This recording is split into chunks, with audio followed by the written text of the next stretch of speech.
हरि ओम। ओम नमो भगवते शिवानंदाय। ओम नमो भगवते चिदानंदाय। ओम नमो भगवते कृष्णानंदाय। ओम नमो भगवते अखंडानंदाय। ओम नमो भगवते वासुदेवाय। ओम श्री रामाय नमः। हरि ओम। श्रीराम रामेति रामेति रमे रामे मनोरमे सहस्रनाम तत्तुल्यं राम नाम वरानने। श्रीराम रामेति रामेति रमे रामे मनोरमे सहस्रनाम तत्तुल्यं राम नाम वरानने। श्रीराम रामेति रामेति रमे रामे मनोरमे सहस्रनाम तत्तुल्यं राम नाम वरानने। आइए हनुमान जी विराजिए, कथा कहूँ मति अनुसार। प्रेम सहित गादी धरू, पधारिए पवन कुमार। सियावर रामचंद्र की जय, पवन सुत हनुमान की जय।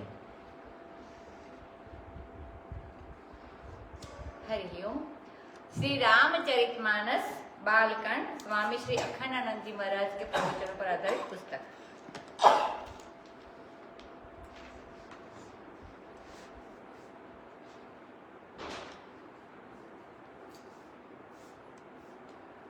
अभी पार्वती और शंकर जी का ब्याह हो रहा है। बाद में गणेश जी पैदा होंगे, बेटा बनेंगे। लेकिन अब ब्याह में पूजा कैसे हुई? बोले उससे पहले जो गौरी शंकर के बेटे थे उनकी पूजा हुई। कोई ये बात सुनकर शंका मत करो, क्योंकि ये देवता सब के सब अनादि होते हैं। अभी जैसी विवाह के विधि श्रुति गाई, विवाह की जो विधि बताई है, कैसे कैसे विवाह करना। देखो संसार में लोग ब्याह करते हैं तो समझते हैं कि केवल भोग के लिए किया जाता है, और वेद में जो विवाह है वे इस ढंग से है कि उससे भोग भी होता है, भोग भी मिले और धर्म भी मिले। भोग को धर्म बनाने की पद्धति वेद में लिखी है। इसलिए विवाह जब वेद की विधि से होता है तब उससे भोग तो मिलता है, उसमें धर्म भी मिलता है। जैसे मान लो तुलसी का पत्ता खाने से कोई रोग दूर होता है, तो पहले तुलसी को विष्णु भगवान के चरणों में चढ़ा दो और उसके बाद खाओ, तो रोग तो दूर होगा, और भगवान का प्रसाद लेने से जो एक पुण्य होगा, जो भक्ति होगी, वह एक विशेष बात हो जाएगी। तो रजिस्ट्री विवाह से भोग तो मिलता है लेकिन धर्म नहीं मिलता है। और जब वैदिक विधान से विवाह होता है तो उसमें भोग के साथ साथ धर्म भी मिलता है। तो महामुनियों ने वह विवाह की विधि करवाई। अब हिमाचल ने अपने हाथ में कुश, कन्या और जल लेकर के इमाम कन्याम लक्ष्मी रूपिणीम श्री सिद्धर रूपिणे वराय तोभ्यमहम संप्रददे। कुश माने जो धार्मिक कृत्यों के लिए उपयोग में आने वाली एक घास होती है, उसको कुश बोलते हैं। तो हिमाचल जी कहते हैं, यह मेरी कन्या लक्ष्मी है और तुम साक्षात विष्णु हो। मैं अपनी कन्या रूपा लक्ष्मी को विष्णु रूप वर को अर्पण करता हूँ। कितना बड़ा है यह भगवान को अपनी बेटी अर्पण करना, यह कितनी बड़ी भक्ति, कितना बड़ा धर्म है। अब तो भगवान शंकर ने पाणी ग्रहण किया, सब देवता आनंदित हुए और महात्मा लोग वेद मंत्र का उच्चारण कर रहे हैं। शंकर जी बोल रहे हैं, अमोहमस्मि सात्वम, मैं विष्णु हूँ तुम लक्ष्मी हो, मैं शंकर हूँ तुम गौरी हो, मैं आकाश हूँ तुम पृथ्वी हो, मैं साम संगीत हो तुम वेद की ऋचा हो। साम हमस्मि ऋक्त्वम द्यौहु अहम पृथ्वी त्वम। वेद में मंत्र पढ़े जाते हैं, मैं साम वेद का संगीत हूँ और तुम ऋग्वेद की ऋचा हो, काव्य हो। ऐसे वेद मंत्र विवाह के समय पढ़ते हैं। मैं तुम्हारे हृदय को अपने व्रत में रखता हूँ, जो मेरा व्रत सो तुम्हारा व्रत। तुम्हारा मन मेरे मन के अनुसार चले। मम वाचम एक मनाधिसस्व, एक मन होकर के मेरी बात को मानना। जो मेरा मन सो तुम्हारा मन, जो मेरी आवाज सो तुम्हारी आवाज। प्रजापति तुम्हें मेरे लिए नियुक्त करे। ये विवाह के वैदिक मंत्र है, जिससे दो हृदय, दो मन, दो चित्त एक किए जाते हैं। यह केवल काम्य विधि नहीं है, यह धर्म विधि है। इसी से बताया कि अमुक प्रकार का अधिकारी यदि विवाह न करे तो उसको दोष लगता है। जिसके मन में काम है उसके लिए विवाह अनिवार्य है। जय हो गौरी शंकर भगवान की जय हो। मुनिवर मंत्र का उच्चारण कर रहे हैं और देवता लोग जय गौरी शंकर भगवान की कर रहे हैं। अनेक प्रकार के बाजे बज रहे हैं, पुष्पों की वर्षा हो रही है। इस प्रकार गौरी शंकर भगवान का विवाह हुआ और सारे भुवन में उत्साह ही उत्साह भर गया। दाइज दीन्हा न जाई वखाना। दायज जिसको बोलते हैं, गुजराती में दहेज बोलते हैं, वह असल में एक प्रकार का दाय है। दाय माने दान होता है वो।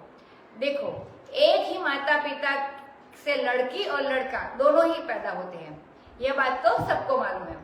लड़के का तो माँ बाप की संपत्ति में हिस्सा है और लड़की का हिस्सा न हो तो यह कहाँ का न्याय है। लेकिन लड़की को जाना पड़ता है पराये घर, तो वह सब कुछ लेकर जाए और कोई वैसे ही हड़प ले तो पहले यह विधान था कि लड़की को अचल संपत्ति दे, अचल संपत्ति न दे, क्योंकि पराया आकर बस जाए घर में और उससे बने न बने तो अचल संपत्ति माने खेत में मकान में लड़की को हिस्सा नहीं देते थे, उसको चल संपत्ति देते थे। और हर साल और हर पर्व पर, तीज पर, त्योहार पर, विवाह पर, यज्ञोपवीत पर, घर में कोई मंगल हो तो उसमें जैसे उसकी मूल संपत्ति घर में रखी है और इसका जितना ब्याज आए उसको हर साल दे दिया जाए। इस तरह से लड़की को हक देते थे। लड़की को देना कोई बात थोड़ी है कि मरेंगे तो लड़के को सब छोड़कर मर जाएंगे और लड़की को देना होता है तो मन दुखता है, ऐसा नहीं होता है। इसका अर्थ यह नहीं कि लड़की से ममता नहीं है। हक तो लड़के का भी है और लड़की का भी है, उसका हक भी उसे मिलना ही चाहिए। तो दासी, दास, घोड़ा, रथ, हाथी, गाय, वस्त्र, मणि, बहुत सारी वस्तुएं, अन्न, सोने के बर्तन भर भर के इतना दहेज दिया हिमवान ने पार्वती जी को कि उसका वर्णन ही नहीं हो सकता। बहुत तरह के दायज दिए। अब इसके बाद हाथ जोड़कर शंकर जी के सामने खड़े हुए और बोले कि हे शंकर, आप तो पूर्ण काम हो। पूर्ण काम माने जिसको कोई कामना रहित नहीं हो, कामना रहित है, निष्काम है, तो आप तो पूर्ण काम है, आपको मैं क्या दे सकता हूँ। और उनके पांव पकड़ लिए। शिव कृपा सागर ससुर कर। शंकर जी तो बड़े कृपा सागर है, अपने ससुर को हर तरह से संतुष्ट किया कि यह तो बहुत है, ये सब हम लेकर थोड़े ही जाएंगे तुम्हारे घर में से, यह सब हमको कुछ नहीं चाहिए। माने देने वाला ऐसा कि सब कुछ दे और लेने वाला ऐसा कि कुछ न दे। तो उन्होंने बहुत तरह से उनको संतुष्ट किया। फिर मैना ने आकर, पार्वती जी की माता ने आकर उनके चरण पकड़ लिए और हृदय प्रेम से भरपूर बोली कि नाथ, यह उमा मेरी प्राण प्यारी बेटी है, इसको सारे पाप और अपराध क्षमा कर देना, मेरे ऊपर प्रसन्न होकर आप ये वरदान मुझे दे दें। बहुविधि शंभु सासु समुझाई, गवनी भवन चरण सिरुनाई, जननी उमा बोली तब लीनी, लय उछंग सुंदर सुख दीन सिख दीनी, करेहु सदा शंकर पद पूजा, नारी धर्मपति देव न दूजा, वचन कहत भर लोचन बारी, बहुर लाई उरलीन कुमारी, कत विधि सृजी नारी जग माही, पराधीन सपने हु सुख नाही, भय अति प्रेम विकल महतारी, धीरजु कीन्ह कुसमय विचारी, पुनि पुनि मिलति परति गहि गहि चरण, परम प्रेम कछु जाई न बरना, सब नारी न मिली भेटी भवानी, जाई जननी उर पुनि लपटानी, जननी ही बहुरी मिली चली, उचित असिस सब काहु दई, फिरि फिरि बिलोकति मातु तन तब सखी लई शिव पहि गई, जाचक सकल संतोषी शंकर उमा सहित भवन चले, सब अमर हर्षे सुमन बरसी निशान नभ बाजे बले। चले संग हिमवंतु तब पहुँचावन अति हेतु विविध भांति परितोषि करे विदा कीन्ह वृष केतु सियावर रामचंद्र की जय। शंकर जी ने बहुत तरह से अपनी सास को समझाया। वे उनके चरण में प्रणाम करके लौट गए।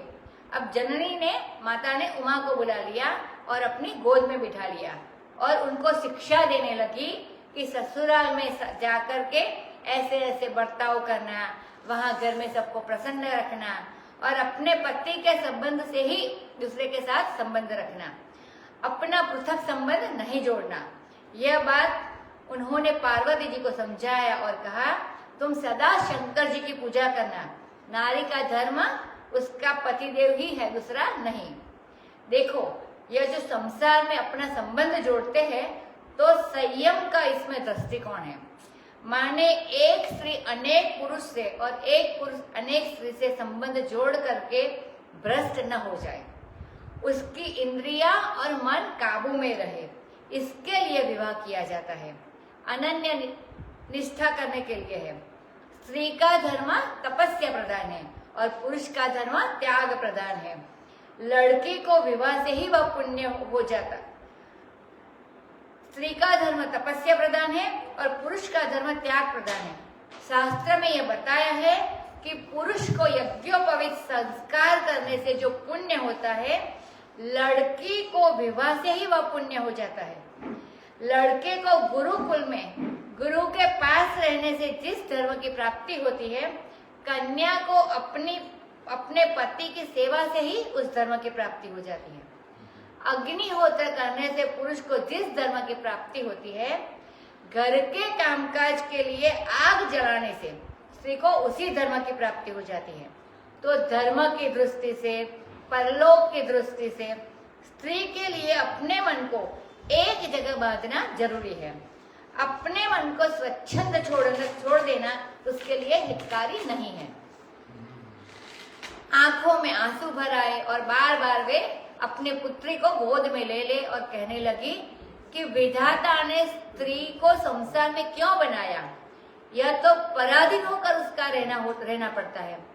पराधीन होने पर तो स्वप्न में भी सुख नहीं है।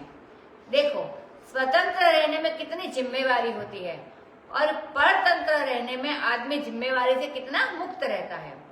किसी साधक को पूछो कि भाई तुम्हें गुरु होना अच्छा लगता है या चेला होना अच्छा लगता है, तो कहेगा हमको चेला होना अच्छा लगता है। क्यों? कि अपनी भलाई के बारे में खुद नहीं सोचना पड़ता, गुरुजी सोचकर हमारी भलाई कर देते हैं। तो यदि कभी किसी को बड़ों के अधीन होकर रहना पड़े और वह पराया होवे, अन्य होवे, तब दुख है, और अपना होवे तो उसके अधीन होना यह तो सुख ही सुख है, बड़ा भारी सुख है। भय अति प्रेम विकलम हतारी। बड़ा प्रेम आया माँ के हृदय में और यह देख कर कि विदाई का समय है, मंगल का समय है, इस समय धैर्य नहीं छोड़ना चाहिए। बारंबार वह पार्वती जी को हृदय से लगावे और उनका पांव छुए। इतना प्रेम कि उसका वर्णन नहीं कर सकते। भवानी सब नारियों को मिल भेंट अंकवार करके, भेंट अंकवार माने गले मिलकर, फिर जाकर अपनी माँ से लिपट गई। फिर से उनसे मिलकर सबने उनको आशीर्वाद दिया और वे चली। बारंबार लौटकर वे अपनी माता की ओर देखती है तो फिर सखिया उनको शंकर जी की ओर ले गई। शंकर जी को जो कुछ दिया था हिमवान ने दायज में, वह सब उन्होंने मांगने वाले को वहीं बांट दिया कि हमारे साथ रहोगी तब धनी बनकर नहीं रहना है, मालकिन बनकर नहीं रहना होगा। हम तो भिखारी है, अपने पास कुछ रखते नहीं है, तुमको भी ऐसे ही रहना पड़ेगा। सो गौरी को लेकर अपने भवन गए। देवता बड़े संतुष्ट है और फूलों की वर्षा कर रहे हैं, बढ़िया बढ़िया बाजे बज रहे हैं। हिमवान भी उनको पहुंचाने के लिए चले बड़े प्रेम से। फिर विविध भांति से शंकर जी ने उनको संतुष्ट करके विदा किया। तुरंत भवन आए गिरिराई, सकल सैर सरलिए बोलाई, आदर दान विनय बहुमान सुर सब निज निज लोक सिधाए। जब ही शंभु कैलास ही आए सुर सब निज निज लोक सिधाए। जगत मातु पितु शंभु भवानी तेहि सिगारु न कहु बखानी। करहि विविध विधि भोग विलास गणन समेत बसहि कैलास। हरि गिरिजा विहार नित नयौ एहि विधि विपुल काल चलि गयौ। तब जनमेउ शत बदन कुमार तारकु असुर समर जेहि मार। आगम निगम प्रसिद्ध पुराण षण्मुख जन्मु सकल जग जाना। जगु जान षण्मुख जन्मु कर्मु प्रतापु पुरुषारथु महा। तेहि हेतु मैं वृषकेतु सुत कर चरित संक्षेप ही कहा। यह उमा शंभु विबाहु जे नर नारी कहहि जे गावहि। कल्याण काज विवाह मंगल सर्वदा सुख पावहि। चरित सिंधु गिरिजा रमन वेदन पावहि पारू। बरनय तुलसीदास किमि अति मति मंद गवारु। सियावर रामचंद्र की जय। अब हिमाचल लौट करके घर आए और जो न्योते में आए थे, मतलब जिन जिन को बुलाया था उनकी तरफ बड़े बड़े पहाड़ और सरोवर नदी नद ये सब देवता इनका रूप धारण करके आए थे। सबका आदर किया, सबको कुछ न कुछ दिया, सबका मान किया, विनय किया, सबका और सबकी विदाई की। वे तो समर्थ है हिमाचल। तो जब शंकर भगवान कैलाश में आए तो देवता लोग भी अपने अपने घर चले गए। शंकर और गिरिजा तो जगत के माता पिता है। इस कारण माता पिता एकांत में कैसे मिलते हैं, क्या करते हैं, उनके श्रृंगार रस का वर्णन हम नहीं कर रहे हैं। कालिदास ने बड़े विस्तार से कुमार संभव में श्रृंगार का वर्णन किया है, सो महात्मा लोग उसको पढ़ना पसंद नहीं करते हैं। यह 7 सर्ग तक पढ़ते हैं कुमार संभव को और 8वें सर्ग का बिल्कुल परित्याग करते हैं, बहिष्कार करते हैं, पढ़ना पसंद नहीं करते हैं, क्योंकि उसमें माता पिता की श्रृंगार रस का वर्णन है। अब वे लोग विविध प्रकार से भोग विलास करे और अपने गणों के साथ कैलाश में रहे। उनका नित्य नवीन विहार था। इस प्रकार बहुत समय बीत गया। तब उनके षटवदन स्वामी कार्तिक, जिनको बोलते हैं, वे उत्पन्न हुए और उन्होंने समर में तारक नाम का जो असुर था, जिसके लिए शंकर भगवान को ब्याह करवाया ब्रह्मा जी ने, उसका संहार किया। यह कथा आगम निगम पुराण में प्रसिद्ध है और षण्मुख के जन्म को भी सब लोग जानते हैं। जुग जान षण्मुख जन्म, सब लोग स्वामी कार्तिक के जन्म कर्म महापुरुषार्थ को जानते हैं, इसलिए संक्षेप में ही उन वृषकेतु के पुत्र का चरित्र का वर्णन किया। यह उमा शंभु का जो विवाह है, इसको जो नर नारी कहेंगे गावेंगे, उनके घर में हमेशा कल्याण मांगलिक जो विवाह आदि कर्म है वे होंगे और सदा उनको सुख मिलेगा। यह जो गिरिजारमण भगवान शंकर है, इनका चरित्र तो समुद्र के समान है, वेद भी इसका पार नहीं पाते हैं। फिर तुलसीदास जी कहते हैं, मैं तो अति मंद गवार हूं, मैं कैसे इसका वर्णन करूं। शंभु चरित सुनि सरस सुहावा, भरद्वाज मुनि अति सुख पावा। बहुलाल सा कथा पर बाड़ी, नयनन ही नीरु रोमावली ठाडी। प्रेम विबस मुख आवन बानी, दशा देखि हर्षे मुनि ज्ञानी। अहो धन्य तव जन्म मुनीसा, तुम्हारी प्राण सम प्रिय गौरीसा। शिव पद कमल जिन्हहि रति नाही, राम हिते सपने हुन सुहाई। बिनु छल विश्वनाथ पद नेहु, राम भगत कर लक्षण एहु। शिव सम को रघुपति व्रत धारी, बिनु अगत सती असि नारी। पुन कर रघुपति भगति दिखाई, ओ शिव सम राम ही प्रिय भाई। प्रथम ही मैं कही शिव चरित, बूझा मरम तुम्हार। सुचि सेवक तुम राम के, रहित समस्त विकार। सियावर रामचंद्र की जय। अब यह जो सरस और सुहावना शंकर जी का चरित्र है, उसको सुनकर भरद्वाज मुनि को अति सुख मिला। अब तो कथा सुनने में और रुचि बढ़ गई और आंखों में आंसू आ गए, पुलक हो गया शरीर में, रोमांच हो गया।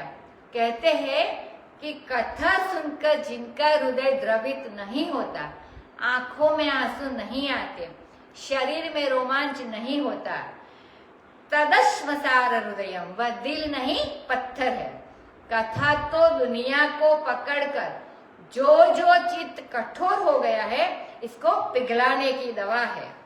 यह अभिमान पर असर नहीं करती है। इसका यह प्रभाव है कि जिसके अंदर यह अभिमान है कि हम बड़े हैं, उसके ऊपर उसका असर जल्दी नहीं पड़ता है। यदि मन से इसको सुना जाए तो मोह, ममता, अज्ञान सबको यह नष्ट कर देती है।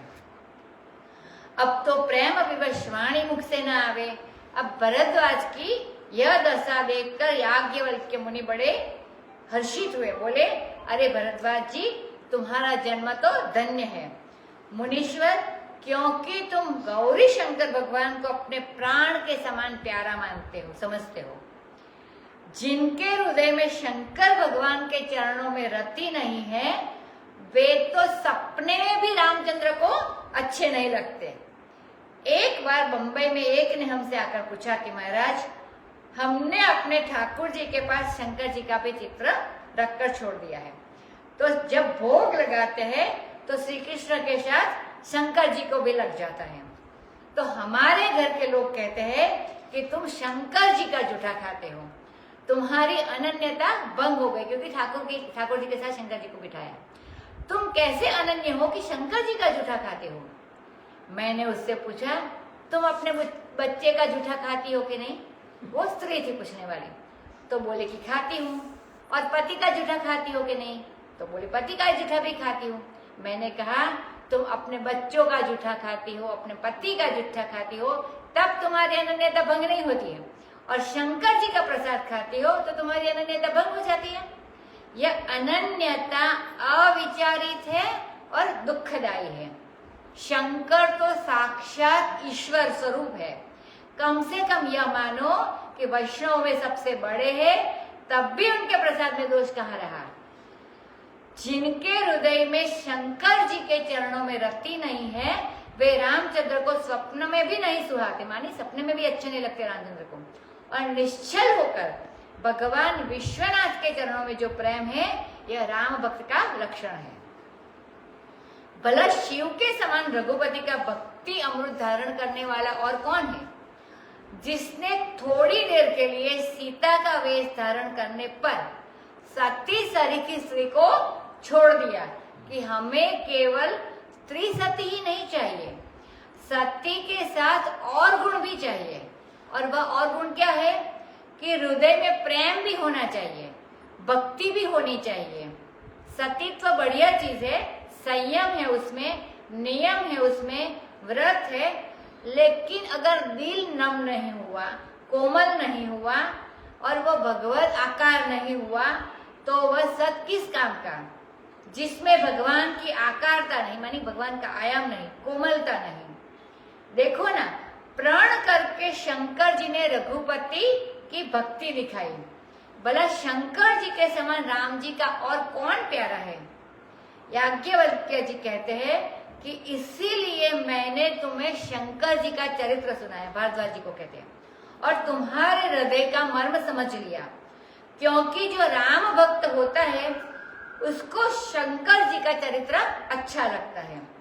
यदि तुम्हारी रुचि शंकर जी के चरित्र में न होती तो मैं समझ जाता कि तुम रामचंद्र के भक्त नहीं हो, और फिर रामचरित में तुमको सुनाता ही नहीं। मैं जाना तुम्हार गुणशीला, कहु सुनहु अब रघुपति लीला। सुनु मुनि आज समागम तोरे, कहे न जाई जस सुख मन मोरे। रामचरित अति अमित मुनीसा, कहे न सकई सत कोटि अहिसा। तदपि जथाश्रुत कहौ बखानि सुमिरि गिरापति प्रभु धनुपानि शारद दारुनारि सम स्वामी राम सूत्रधर अंतरजामी जेहि पर कृपा करहि जनु जानी कवि उर अजिर न चावहि बानी प्रणवौ सोई कृपाल रघुनाथ बरनौ विशदता सुगुण गाथा परम रम्य गिरि बरु कैलासु सदा जहाँ शिव उमा निवासु सिद्ध तपोधन जोगी जन सुर किन्नर मुनि वृंद बसहि तहाँ सुकृति सकल सेवहि शिव सुख कंद सियावर रामचंद्र की जय। याज्ञवल्क्य जी कहते हैं, मैं तुम्हारा गुण और तुम्हारा शील जान गया। अब सुनो, रघुपति लीला तुमको सुनाता हूँ। आज तुम्हारा समागम होने से मेरे मन में जैसा सुख हो रहा है मैं वह वर्णन किया नहीं सकता हूँ। अच्छा श्रोता मिल जाए तो वक्ता को बड़ा आनंद होता है, क्योंकि वक्ता के वचन भगवान के गुण का, लीला का वर्णन करके ही सफल होते हैं। रामचरित अमीत है, मानी अमर्याद, अमाप है, अत्याधिक है। मुनीश्वर और वे 100 करोड़ है। 100 करोड़ शेष नाग भी उसका वर्णन नहीं कर सकते।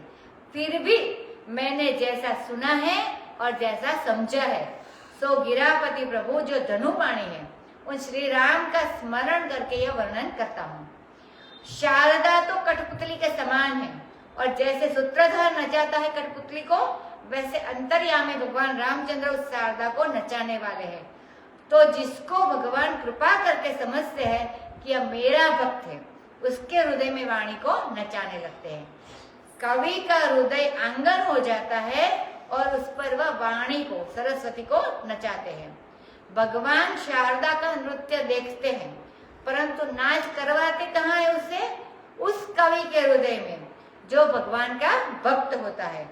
तो उन्हीं कृपालु रघुनाथ को प्रणाम करके अब उनके विशद गुण गाथा का मैं वर्णन करता हूँ।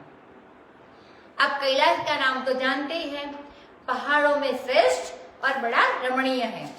वहीं गौरी शंकर भगवान निवास करते हैं। सिद्ध, तपोधन, योगीजन, सूर, किन्नर, मुनिवरन और बड़े बड़े पुण्यात्मा भी वहां निवास करते हैं और सुखकंद भगवान शंकर की सेवा करते हैं। सुखकंद माने सुख का मूल, सुख का स्रोत। हरिहर विमुख धर्म रति नाही, ते नरतः सपने हु नाही जाहि। तेहि गिरि पर बट बिटप विशाला, नित नूतन सुंदर सब काला। त्रिविध समीर सुशीतली छाया, शिव विश्राम बिटप श्रुति गाया। एक बार तेहि तर प्रभु गयऊ, तरु बिलोकी अर अति सुख भयऊ। निज कर दासी नागरी पुछाला, बैठे सहज ही शंभु कृपाला। कुंद इंदुदर गौर शरीरा, भुज प्रलंब परिजन मुनि चीरा। तरुण अरुण अम्बुज समचरण, नख दुति भगत हृदय तुम हरना। भुजग बुति भूषण त्रिपुरारी, आननु सरद चंद छबिहारी। जटा मुकुट सुर सरित सिर, लोचन नलिन विशाल। नीलकंठ लावण्य निधि, सोह बाल विदुभाल। सियावर रामचंद्र की जय। उस कैलाश में सब लोगों की पहुंच नहीं होती है। जो हरिहर से विमुख है और धर्मरति जिनके हृदय में नहीं है। धर्मरुचि मानी धार्मिकता में आध्यात्मिकता को जिसको खुशी मिलती है, इसको धर्मरति बोलते हैं। तो धर्मरति जिसके हृदय में नहीं है, धर्म से प्रेम नहीं है, वे सपने में भी उस कैलाश में नहीं पहुंच सकते हैं जहां गौरी शंकर भगवान रहते हैं। उस पर्वत पर एक बड़ा विशाल वट वृक्ष है और उसकी एक डाल बहुत बड़ी है। विटप माने डाल, शाखा होता है, और विटपी माने वृक्ष होता है संस्कृत में। तो वट तो विटपी है माने वृक्ष है, और उसकी एक बड़ी भारी विटप शाखा है, और वह नित्य नूतन मानो नई नई कुपले रोज उसमें निकलती हो, और सब ऋतु में वह सुंदर रहता है। यह नहीं कि वर्षा ऋतु में बिगड़ गया और ग्रीष्म ऋतु में अच्छा हो गया, और वहां शीतल मंद समीर चलती है और शीतल छाया है। वह विटप शिव जी का विश्राम स्थान है, ऐसा श्रुति ने गाया है। जैसे अक्षय वट का वर्णन है, जब तीर्थराज का प्रसंग आया तो वहां वर्णन किया। बट विश्वास अचल निज धर्म, अपने धर्म पर जो अटल विश्वास है उसको बट्ट बोलते हैं। भगवान शंकर कहाँ रहते हैं? वे विश्वास रूप है, तो विश्वास रूप बट्ट की छाया में वे रहते हैं, वेदों में ऐसा बताया है। सो एक बार प्रभु उसके नीचे गए और उस वृक्ष को देखकर हृदय में, शिव जी के हृदय में बड़ा सुख हुआ, तो अपने हाथ से ही उन्होंने बाघंबर बिछाया, व्याघ्र चर्म जिसको बोलते हैं, हाथी का जो दुश्मन है बाघ, उसकी छाला बाघंबर बिछाया और सहज भाव से कृपालु वहां बैठ गए। कृपालु शंभु वहां बैठ गए। अब उनकी शोभा का वर्णन करते हैं कि यह ध्यान करने के लिए है, शंकर जी की शोभा का वर्णन।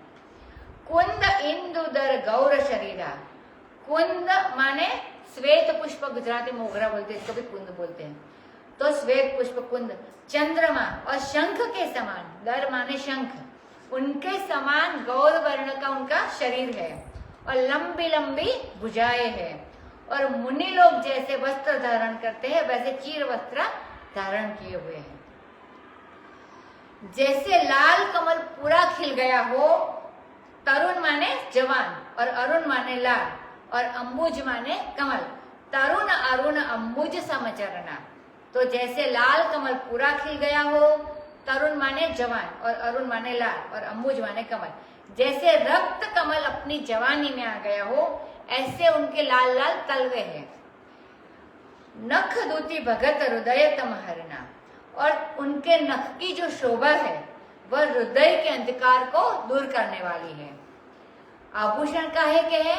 एक तो सांपों का है, दूसरे भस्म का है, ये त्रिपुरारी है। त्रिपुरारी माने सत्व रज तमस, तीनों में रहने वाला जो असुर है अभिमान, मैं शांत हूं सत्व का अभिमान, मैं घोर हूं रज का अभिमान, और मैं मूढ़ हूं तन का अभिमान। ऐसा जो सात्विक, राजस और तमस तीन तरह का अहंकार है वही त्रिपुरासुर है, और इसका अर माने दुश्मन, वो त्रिपुरारी है। तो अपने तुरीय स्वरूप को जान करके उसका उन्होंने नाश कर लिया है। ऐसा शीतल और प्रकाश युक्त मुखमंडल है शिव जी का, जैसे शरद ऋतु के चंद्रमा की छवि को तिरस्कृत कर रहा हो। जटा का मुकुट है और गंगा जी सिर पर है, यह ज्ञान की धारा प्रवाहित होती है। बड़े बड़े कमल के समान लोचन है और नीला चिन्ह कंठ में है। बड़ा सलोना है उनका शरीर, सलोना मानी मन को मोहित करने वाला है, सुंदर है। यह नहीं समझना कि वे भीख मांगते हैं, राख लगाते हैं तो सौंदर्य नहीं है। बड़ा सलोना लावण्य का निदान है। बाल चंद्रमा को अपने सिर पर धारण करते हैं। देखो ये भगवान शंकर है। यहाँ संसार बाधित हो गया, ज्ञानाग्नि में भस्म हो गया, तो उसकी राख क्या है? यह बाधित संसार जो ब्रह्म में प्रतीत होता है वह है शंकर। और यह प्रपंच क्या है कि ज्ञानाग्नि से जलाया हुआ प्रपंच उसमें भास रहा है। यह ज्ञान रूप शंकर की शोभा है भस्म। बोले भाई मरा ही मरा है कि नहीं, जिंदा यदि सर्प के रूप में होवे तब भी शोभा ही है। जिंदा भी कुछ नहीं बिगाड़ सकता, निर्विष हो जाता है। सर्प की बात करें तो भस्म होने पर तो करेगा ही क्या। और बड़ी ही सुंदर ज्ञान गंगा सिर पर से बह रही है, और वासना की जो जटाएं है उनको तो उन्होंने बांध लिया है। ज्ञान दृष्टि उनकी बड़ी विशाल है। नीलकंठ विष और अमृत दोनों के आश्रय है, लावण्य के निदान है। बाल विदु शैत्य का जो देवता है, शैत्य माने शीतल का जो देवता है, चंद्रमा शीतल का देवता है, वह मन भी है, वह भी शोभा पाता है इनके भाल पर। बड़ा विलक्षण इनका शरीर है। शंकर जी की शोभा का वर्णन किया। बैठे सोह काम रिपु कैसे, धरे शरीर सांतर सुजैसे। पार्वती बल अवसरु जानी, गई शंभो पहि मातु भवानी। जानी प्रिया आदरु अति कीन्हा, बाम भाग आसनु हर दीन्हा। बैठी शिव समीप हर्षाई, पूर्व जन्म कथा चित्त आई। पति हेतु अधिक अनुमानी, बिहसी उमा बोली प्रिय बानी। कथा जो सकल लोक हितकारी, सोई पुछन चह चैल कुमारी। विश्वनाथ मम नाथ पुरारी, त्रिभुवन महिमा विदित तुम्हारी। चरु अरु अचर नाग नर देवा, सकल करहि पद पंकज सेवा। प्रभु समरथ सर्वज्ञ शिव, सकल कला गुण धाम। जोग ज्ञान वैराग्य निधि, प्रणत कल्प तरु नाम। सियावर रामचंद्र की जय।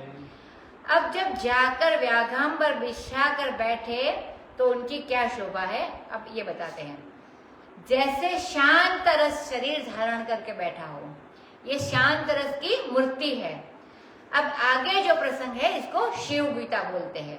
माँ ने पार्वती जी ने प्रश्न किया है और शिव जी ने उसका उत्तर दिया है। जैसे कृष्णार्जुन संवाद रूप श्रीमद् भगवद गीता है, वैसे ही यह उमा शिव संवाद रूप शिव गीता है। अब देखो, एक यह भी महिमा कि एक मित्र से बात करे श्रीमद् भगवद गीता में, और एक पति अपनी पत्नी से बात कर रही है। तो आप समझते हैं कि मिठास किसमें ज्यादा होगी, माधुर्य किसमें ज्यादा होगा।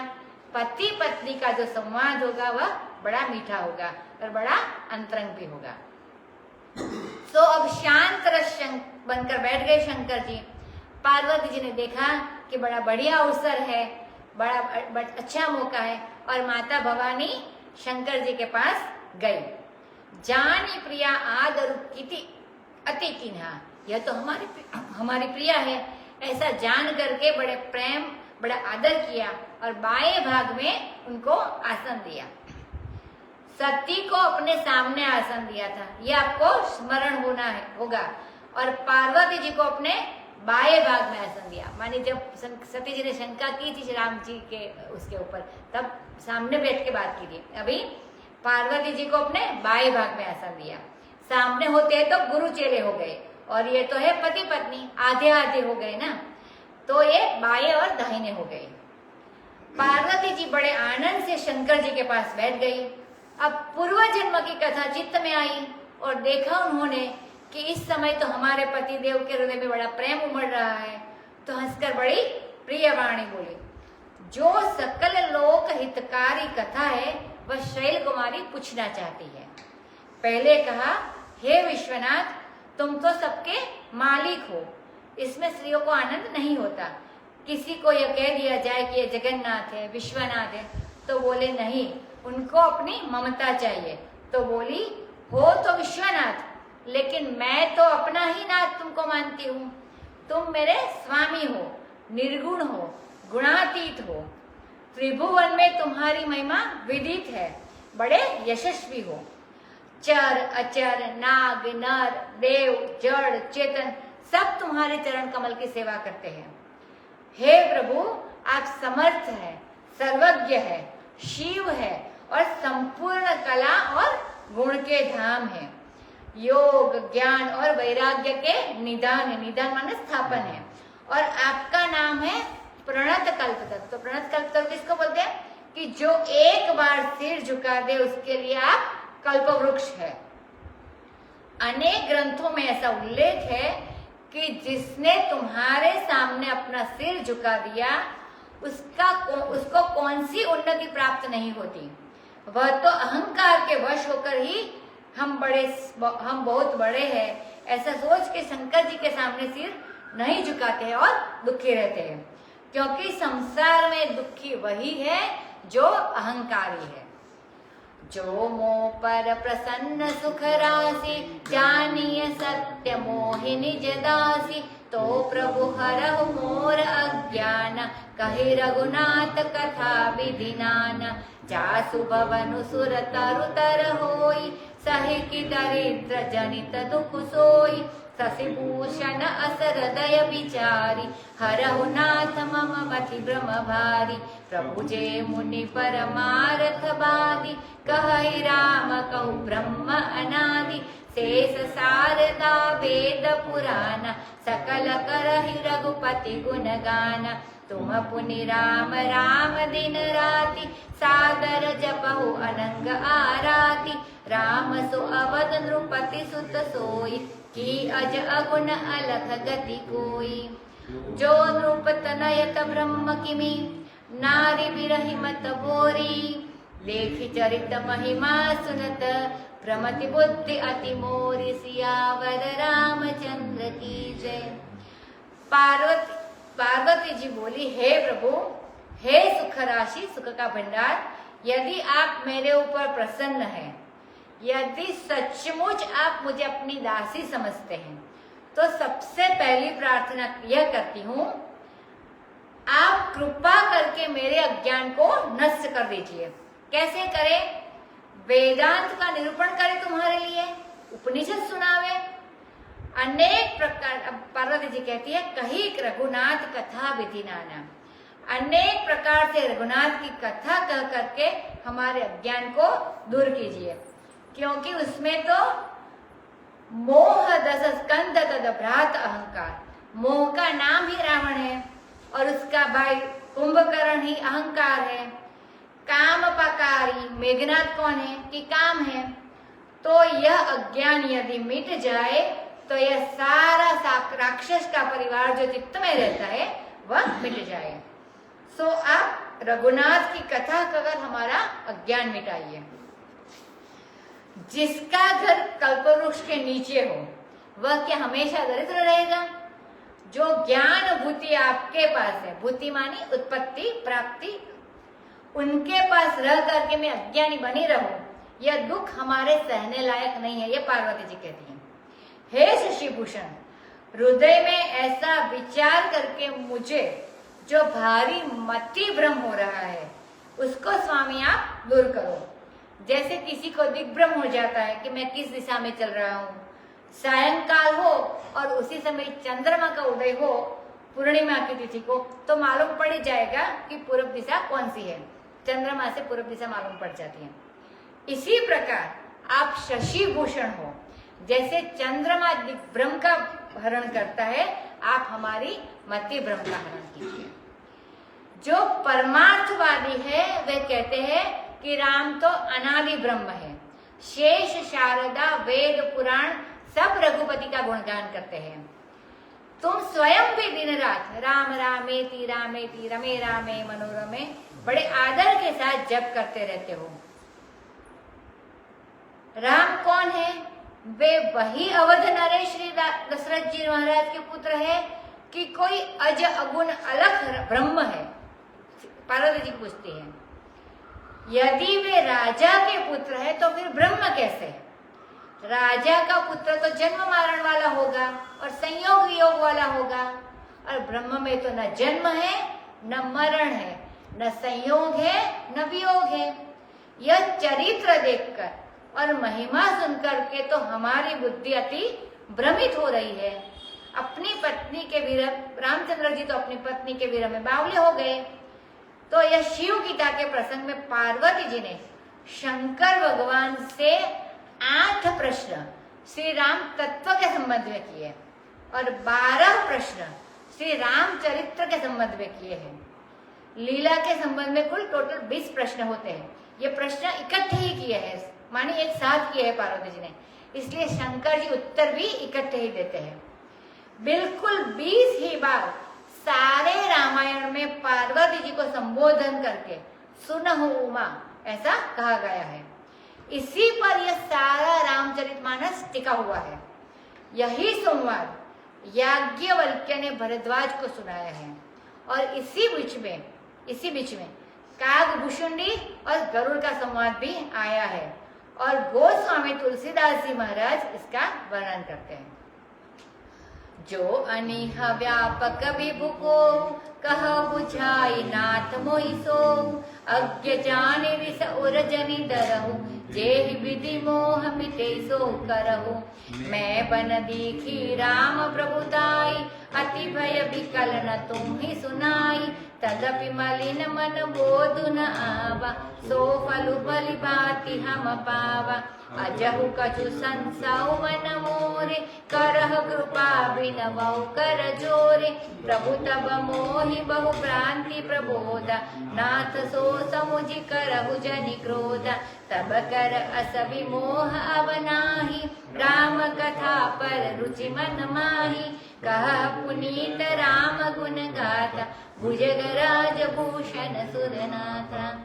बंदौ पद धरि धरनी सिरु विनय करौ कर जोरी। बरनहु रघुबर विशद जसु श्रुति सिद्धांत निचोरी। सियावर रामचंद्र की जय। जो अनिह व्यापक विभु को, अब पहले ब्रह्म ज्ञान के संबंध में प्रश्न करती है पार्वती जी।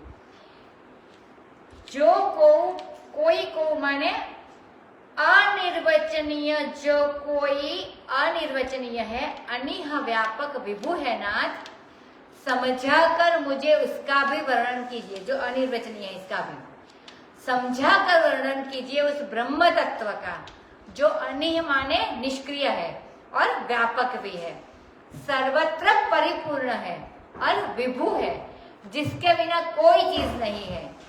मैं अज्ञ हूं, इसलिए मेरे ऊपर क्रोध मत कीजिए। ना समझ से कोई गलती होती है तो उस पर गुस्सा नहीं किया जाता। जिस रीति से मोह मिटे वही करो, माने हमारे अज्ञान को मिटाओ, ब्रह्म का निरूपण करो और हमारे अज्ञान को मिटाओ, माने आवरण भंग करो। यह पहला प्रश्न है। और यह कहती है कि जो सगुण तत्व का साक्षात्कार है वह तो हमने किया है, लेकिन फिर भी हमारा मोह निवृत्त नहीं हुआ, यह बात भी बताती है। विशेष शक्ति जो है परमात्मा की, वह तो मैंने देखी है। अनेक राम मैंने देखे हैं, अनेक ब्रह्मांड देखे, अनेक ब्रह्मा विष्णु महेश भी देखे, अनेक सती देखी और अनेक सेवक देखे, लेकिन उस समय में भय से विकल हो गई थी। याद है तो सती जब राम जी से मिलकर वापस हो रहे थे तो अनेक जगह पे राम दिखे थे, अनेक जगह पे सारे लोग दिखे थे। तो उस समय में भय से विकल हो गई और तुमको सुनाया नहीं था, माने विक्षेप शक्ति का दर्शन होने पर भी माया का आवरण भंग नहीं हुआ। इसका कारण क्या था कि मल शक्ति हमारे अंतःकरण में बनी हुई थी। तो केवल विक्षेपात्मक जो भगवान का रूप है, जगत की स्थिति बनाने वाला, सृष्टि करने वाला और संहार करने वाला, यह तो विक्षेप शक्ति का कारण है। जब तक प्रत्यक्ष चैतन्य अभिन्न ब्रह्म तत्व का बोध नहीं होता, बोध नहीं होगा, आवरण का भंग नहीं होगा, तब तक यह जानने पर भी कि सबको बनाने वाले, स्थापने वाले, बिगाड़ने वाले भगवान है, वह अज्ञान की निवृत्ति नहीं होगी। लेकिन चित्त की मलिनता से, वासना की अधिकता के कारण मेरे मन में ज्ञान का उदय नहीं हुआ। उस अज्ञान का फल मैंने भली भांति पा लिया उसके समय के। मुझे संयोग वियोग, जन्म और मरण के चक्कर में पड़ना पड़ा। अब मैं हाथ जोड़कर विनय करती हूँ कि मेरे हृदय में अब भी कुछ संशय बाकी है। सो प्रभु, यद्यपि आपने उस समय मुझे बहुत तरह से समझाया था, हे नाथ, उसको याद करके क्रोध नहीं करना। अब वैसा विमोह मेरे मन में नहीं है। अब मलिनता का, वासना का पर्दा बहुत कुछ क्षीण हो चुका है, माने बहुत पतला रह गया है। इसकी पहचान यह है, राम कथा पर रुचि मन माही। इसकी पहचान यह है कि अब मन में राम कथा पर रुचि है, पहले रुचि नहीं थी। इतिहास पर अब रुचि नहीं है, संसार कथा पर अब रुचि नहीं है। पार्वती जी कहती है, भगवत कथा में रुचि है। भगवान की कथा में रुचि होना इस बात का प्रणाम है कि अब संसार की कथा में रुचि घट हो गई है, कम हो गई है। तो आप वह परम पवित्र रामचंद्र के गुणों की गाथा कहो, क्योंकि हे सुरनाथ आप भुजगराज भूषण हैं। स्वयं शेष भगवान भी आपके भूषण बनकर रहते हैं। वे शेष हैं और आप शेषी हैं। कहने का अभिप्राय हुआ कि शेष हजारों मुंह से भगवान की लीला का वर्णन करते हैं और वे गौण हैं, आप प्रधान हैं, तो आप ठीक ठीक वर्णन कर सकेंगे। मैं धरती पर अपना सिर रख के हाथ जोड़कर आपसे विनय कर रही हूं कि आप रघुवर के विषय यश का वर्णन कीजिए, क्योंकि मैं जानती हूं कि श्रुति सिद्धांत का निचोड़ यही है, निचाय तद मृत्यु मुखात प्रमुच्यते। वेदों को निचोड़ने से जो सार निकलता है परमात्मा का ज्ञान, वह जिसको मिल गया वह मौत के मुख से छूट जाता है। यद्यपि जोशिता नहीं अधिकारी, दासी मन क्रम बचन तुम्हारी, गुडऊ तत्व न साधु दुरावहि, आरत अधिकारी जह पावहि। अति आरति पुछहु सुरराया, रघुपति कथा कहु करिदाया। प्रथम सो कारण कहु विचारी, निर्गुण ब्रह्म सगुण बपुधारी। पुनि प्रभु कहु राम अवतार, बाल चरित पुनि कहु उदारा। कहु जथा जानकी विवाही, राज तजा सो दूषण गाई। बन बसी कीन्हे चरित अपार, कहु नाथ जिमि रावण मारा।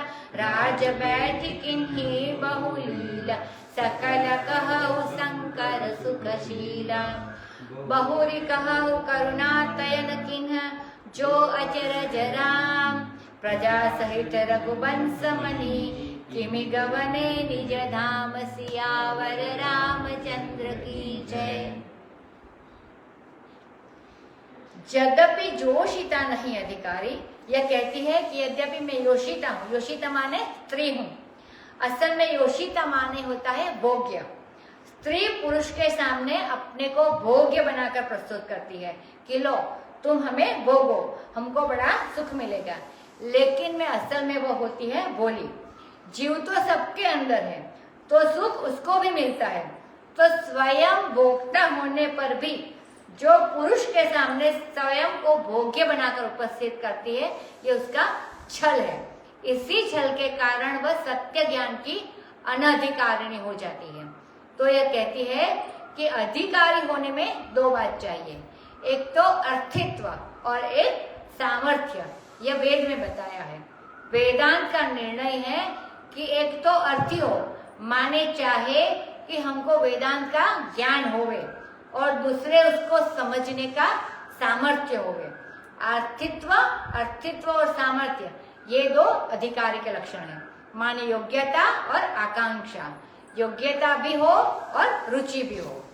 तो बोली कि यद्यपि मैं अधिकारिणी तो नहीं हूं, लेकिन फिर भी मैं मन से, वचन से, कर्म से तुम्हारी दासी हूं। जहां आर्थ अधिकारी शरणागत होता है, वहां सदगुरु गुण से गुण तत्व भी बता देते हैं, छिपाते नहीं है। एक प्रणव कल्प नाम का ग्रंथ है स्कंद पुराण में। वहां पार्वती जी ने शंकर जी से प्रश्न किया है कि हमको आप प्रणव का रहस्य बताइए। और शंकर जी ने कहा कि तुम स्त्री हो, अब तुमको भला प्रणव का तत्व हम कैसे बतावे। तो पार्वती जी ने वह डांटा, तुम अपने को ब्रह्म ब्रह्म ब्रह्म तो दिन रात करते हो, लेकिन स्त्री पुरुष का तुम्हारा भेद अभी तक नहीं मिटा। बड़े जोर से डांट करके कहा कि देखो मैं भी ब्रह्म हूं और तुम भी ब्रह्म हो, ब्रह्म होने में तो कोई अंतर नहीं है ना। तो जहां अज्ञानी स्त्री हो वहां अगर छिपा ली जाए बात तो बन भी सकता है। मैं तो ज्ञानी हूँ, देवी हूँ, मैं कोई मनुष्य थोड़ी ही हूँ। मनुष्य धर्म का मेरे ऊपर आप आरोप करते हो तो वो मेरा अपमान है। बताओ हमको ब्रह्म का तत्व। बड़ा विलक्षण है यह। तो शंकर जी ने कहा, अच्छा देवी जी, लो सुन लो, नाराज मत हो, कहीं नाराज होकर तुमने रोटी खिलाना बंद कर दिया तो हम तो भूखे ही रह जाएंगे, तो तुमको तो बताना ही पड़ेगा। तो पार्वती जी कहती है, बड़ी आरती से मैं पूछती हूँ, दुखी होकर पूछती हूँ कि आप दया करके रघुपति की कथा सुनाइए। पहले विचार करके वह कारण बताओ कि निर्गुण ब्रह्म सगुण शरीर क्यों धारण करता है। माने अवतार का रहस्य बताओ, राम का अवतार बताओ, उसके बाद उदार बाल चरित्र का वर्णन करो, उसके बाद जानकी जी के साथ विवाह कैसे हुआ और किस दोष के कारण राज्य को छोड़ दिया वो बताओ। इसके बाद वन में रह करके क्या क्या अपार चरित्र किए, और हे स्वामी यह बताओ कि उन्होंने रावण को कैसे मारा। फिर राज सिंहासन पर बैठकर बहुत सारी लीलाएं की, तो हे सुखशील शंकर वे सब बताओ, और हे करुणायतन फिर वह कहो जो आश्चर्य भगवान रामचंद्र ने कहा किया। क्या किया कि प्रजा सहित अपने धाम में गए। भला जिंदा कोई भगवान के धाम में जाता है, और वे तो अपनी सारी प्रजा को ही अपने साथ धाम में ले गए। यह आश्चर्य कहो। देखो असल में गौरी जी का जो प्रेम है वह है शंकर भगवान से, लेकिन शंकर भगवान का प्रेम है राम से। यह बात बिल्कुल पक्की है। पिछले जन्म में सती जी से गलती क्या हुई कि वे शंकर जी से तो प्रेम करती थी, लेकिन शंकर जी जिससे प्रेम करते थे उससे प्रेम नहीं करती थी, इसलिए दोनों की रुचि में भेद हो गया। इसके कारण झगड़ा हुआ कि शंकर भगवान तो रामचंद्र पर श्रद्धा करे, प्रेम करे, उनको ईश्वर माने, उनको अपना सर्वस्व समझे, और सती जी उन पर शंका करे, जिसके कारण दोनों में लड़ाई हो गई, सती जी को मरना पड़ा।